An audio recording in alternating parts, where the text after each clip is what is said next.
প্রিয়জন কাছ থেকে বহু দূরে যাওয়ার বেদনাটা এতটা তীব্র, তা হয়তো সেই সব আপুরাই কেবল অনুভব করতে পারবে যাদের প্রিয়জন তাদের কাছ থেকে বহু দূরে। আর আজকে আমার এই পরিস্থিতিতে দাঁড়িয়ে আমি তাদের সেই কষ্টটা কিছুটা হলেও অনুভব করতে পারছি।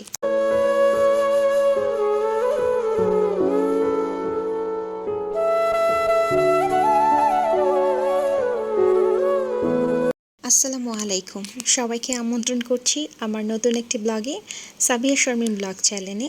আমি সাবিয়া শারমিন ঢাকা থেকে বলছি। কাছে দূরে যে যেখান থেকে আমার আজকের ভিডিওটি দেখছেন, আশা রাখছি সকলে ভালো আছেন যে যার জায়গায়। আলহামদুলিল্লাহ, আমিও আমার পরিবার খুব ভালো আছি। সেই সাথে শুরুটা ছিল বিষাদময়, এবং সেটার কারণ কি অবশ্যই পুরো ভিডিও দেখলে জানতে পারবেন। সেই সাথে বলে দিতে চাই, আমার এই পুরো ভিডিওর মধ্যে কোনো একটা অংশ যদি আপনাদের ভালো লেগে থাকে তাহলে একটা লাইক এবং কমেন্টসের মাধ্যমে জানিয়ে দিবেন এবং পাশে থাকবেন আশা রাখছি। অনেক দেরিতে ভিডিও দেওয়াতে বুঝতে পারছি না কী বলে শুরু করব। তো যেখান থেকে শুরু করছি, এটা ঈদের বেশ কিছুদিন পরে, মোটামুটি এক সপ্তাহ পরের একটা দিন, আমি বাচ্চাদের জন্য চিকেন বিরিয়ানি রান্না করব, ওইটার প্রিপারেশন নিচ্ছিলাম। আর যেহেতু এটা কোরবানির সমসাময়িক দিন ছিল, তাই আমাদের খাওয়ার জন্য পর্যাপ্ত পরিমাণে গরুর মাংস রান্না করা ছিল। আর বাচ্চারা গরুর মাংসটা অত ভালো খায় না, যার জন্য ওদেরকে খুব অল্প পরিমাণে একটু বিরিয়ানি রান্না করে দিচ্ছিলাম ঘরোয়াভাবে। ভিডিওর শুরুতে যে কথাগুলো বলছিলাম, প্রিয়জন দূরে থাকার কষ্টটা কতটা তীব্র, এটা একমাত্র যাদের প্রিয়জন দূরে আছে কেবল তারাই এটা অনুভব করতে পারবে। আর রিসেন্টলি আমার সাথে এমন কিছু একটা ঘটেছে যার পরিপ্রেক্ষিতে আমি তাদের ওই কষ্টটা কিছুটা অনুভব করতে পেরেছি। প্রিয় মানুষটির সাথে কথা বলতে পারবো কিন্তু তার কাছে যেতে পারবো না, তাকে দেখতে পারবো কিন্তু ছুঁয়ে দেখতে পারবো না। এটা যে কতটা বেদনাদায়ক আপনার আর আমার থেকে ভালো সেই বুঝতে পারবে যার হাজবেন্ড প্রবাসে থাকে।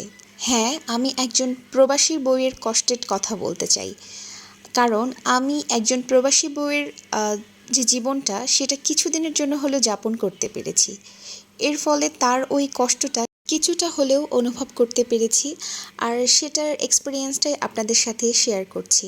যদিও এই কষ্টটা অনেকটাই সুখের ছিল, মানে আমার প্রিয়জনের জন্য খুব সুখের ছিল এবং তার একটা জীবনের অনেক বড় অর্জন, কিন্তু তারপরও তাকে ছাড়া যে দিনগুলো আমরা কাটিয়েছি ওগুলো আমাদের জন্য খুবই কষ্টদায়ক ছিল।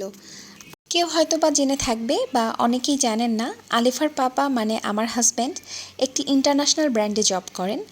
তো ওইখান থেকে একটা বিশেষ প্রোগ্রাম হয়েছে। ওয়ার্ল্ডের মধ্যে ম্যাক্সিমাম দেশেই এই কোম্পানিটি খুবই সুনামধন্য একটা কোম্পানি। নাম বলার সাথে সাথে আপনারা প্রত্যেকেই চিনবেন ইনশাল্লাহ। তো ওই কোম্পানির 123টা দেশ থেকে বিশেষ কিছু সিলেক্টিভ পার্সনকে তারা অ্যাওয়ার্ড দেওয়ার জন্য ইনভাইট করেছে চায়নাতে। এটা চাইনিজ একটা ব্র্যান্ড, তাই ওদের এই বিশেষ প্রোগ্রামটা ওরা চায়নাতে রেখেছে যেন তাদের এই সিলেক্টিভ পার্সনগুলোকে তাদের কান্ট্রির যে ট্রেডিশনাল জায়গাগুলো এবং ট্রেডিশনাল ওয়েতে তাদের ওয়েলকাম করা এবং তাদেরকে গেস্ট হিসেবে ঘুরিয়ে দেখা, এরকম বিশেষ কিছু কর্মকাণ্ডের মধ্য দিয়ে তাদের এই সেশনটা ছিল 7 দিনের একটা প্রোগ্রাম। মোট কথা তাদের একটা স্পেশাল অনারিং দেওয়ার জন্য তারা ইনভাইট করেছে সিলেক্টিভ পার্সনগুলোকে।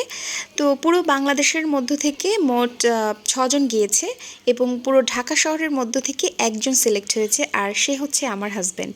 তো এটা বলতে আসলে খুব প্রাউড মনে হয়, নিজেকে প্রাউডলি বলতে পারছি আর কি।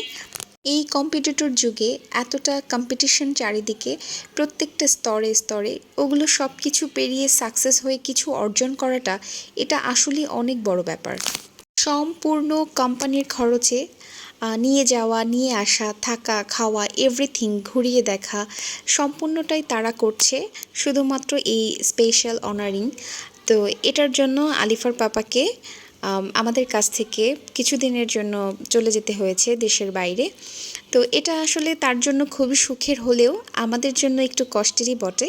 আর এর ফলে ওই যে বললাম, প্রবাসী বউদের কষ্টটা আমি অনেকটাই অনুভব করতে পেরেছি, কারণ আমাদেরকে রেখে এর আগে কখনো এতটা দূরে এতদিনের জন্য যায়নি। তাই অনেকটা দিন তাকে ছাড়া থাকতে আমাদের অনেকটাই কষ্ট হয়েছে। কষ্টটা এরকম ছিল যেমন সে বাসায় ফিরে বাচ্চাদেরকে আদর করছে, করতো, বাচ্চারা সেটা মিস করেছে। আর আমি মিস করেছি দুপুরবেলা খেতে আসতো, সেই তাড়াটা নেই আমার। প্রত্যেকটা জায়গায় তার স্মৃতিগুলো আসলে ভেসে উঠেছে। এটা আসলে এইভাবে এক্সপ্লেন করে আমি বোঝাতে পারবো না। তার এই ট্যুরটা শুধুমাত্র ট্যুর নয়, এটা তার যোগ্যতা এবং তার অর্জন একান্তই তার নিজের। আর তার এই সফলতার পেছনের গল্পটা এতটাও সহজ না। আসলে প্রত্যেকটা সফলতা গল্পের পিছনেই একটা কষ্ট লুকিয়ে থাকে। সেটা অন্য সময় অন্য কোনো ভিডিওতে অবশ্যই শেয়ার করব। আর তার খুব কাছের যারা, তারাই একমাত্র অনুভব করতে পারবে, তার এই সফলতায় খুশি হতে পারবে, যারা তাকে মন থেকে ভালোবাসবে। আল্লাহ হাফেজ পাপা, টাটা, বাই বাই, আল্লাহ হাফেজ। See you, see you. তুমিও যাবে? মন খারাপ লাগছে? অনেকেই ভাবছেন বিদায় কেন এখান থেকে হচ্ছে, আমরা এয়ারপোর্ট কেন গেলাম না। আসলে কিছু প্রসিডিওর আছে, তার অফিসে যেতে হবে এবং অফিস থেকে এটা টিম ওয়াইজ যাওয়া হবে, এই জন্য আসলে আমরা কেউ যেতে পারিনি, বাসা থেকেই বিদায় দিয়ে দিলাম। আর এই যে ক্লিপগুলো, এগুলো উনি পাঠিয়েছে, ওগুলো একটু অ্যাড করে দিলাম। তো এই প্রথমবার উনি দেশের বাইরে যাচ্ছে, যেটা ওনার জন্য একই সাথে খুবই ভালো লাগার, তার সাথে সাথে একটু ভীতিকরও বটে। সব কিছু মিলিয়ে একটা উৎকণ্ঠার মধ্যে তার সময়গুলো কাটছে, আমি সেটা বুঝতে পারছি। ভিডিওতে দেখানো ডিম আর লেবুগুলো, সাথে আরও অনেক কিছুই আম্মু বাড়ি থেকে এনেছে। আলিফার পাপাকে বিদায় দিবে, সেই সাথে এই কয়দিন আমাদের সাথে মা থাকবে, এই জন্য বাড়ি থেকে এসেছে। আর এরই মধ্যে দিয়ে আমার আজকের ব্লগটি এখানে শেষ করব। সকলে ভালো থাকবেন। আসসালামু আলাইকুম, আল্লাহ হাফেজ।